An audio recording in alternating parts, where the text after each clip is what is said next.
தொண்டர்கள் கிட்ட அத்தனை பேர்த்துக்கிட்டையும் இதே ஒரு கட்டுப்பாட்டை உங்களால் கொண்டு வர முடியுமா? நீங்க கடந்த ஒரு வருஷமா எங்க கட்சியில யாராவது ஒருத்தர் ஜாதியோ மதமோ இனமோ ஏதாவது ஒரு பத்தி பேசியிருக்கிறாங்களா? எங்கேயாவது பேசியிருக்கீங்களா? ஒரு வருஷமா என்ன அறிவிச்ச பிறகு ஒரு வருஷமா ஏதாவது பேச, அதுக்கு முன்பு எங்கேயாவது யாராவது பேசி, நான் இல்லைன்னு சொல்லல, பேசுறதுக்கு வாய்ப்பு இருக்கு. ஒரு வருஷத்துல யாருமே பேசல. ஏன்னா அந்த மாற்றத்தை நான் கொண்டு வந்திருக்கேன். மாற்றம்னா மத்தவங்களுக்கு கிடையாது, முதல்ல நம்ம மாத்திக்கணும், அப்புறம் தான் மத்தவங்க மாற்றத்தை எதிர்பார்க்கிறேன். நான் அந்த மாதிரி நான் என்னுடைய தொண்டர்கிட்ட நான் சொல்லிட்டு இருக்கேன், என்னுடைய தம்பிகளா, என் மேல உங்களுக்கு உண்மையிலேயே பாசம் இருந்ததுன்னா நீங்க அமைதியா போகணும், சத்தம் போடக்கூடாது, விசில் அடிக்கூடாது, யாருமே பேசக்கூடாது, தவறா பேசக்கூடாது. பாசிட்டிவ் பாலிடிக்ஸ், ப்ராக்ரெசிவ் பாலிடிக்ஸ், இதுதான் நடக்கணும். யாரும் திட்டக்கூடாது.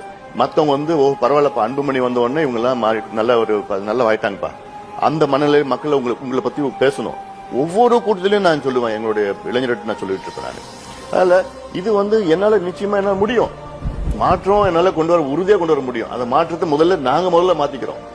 அதான் நான் கடந்த ஒரு வருஷமா நீங்க பாத்துட்டு இருக்கீங்க. Progressive politics, scientific politics.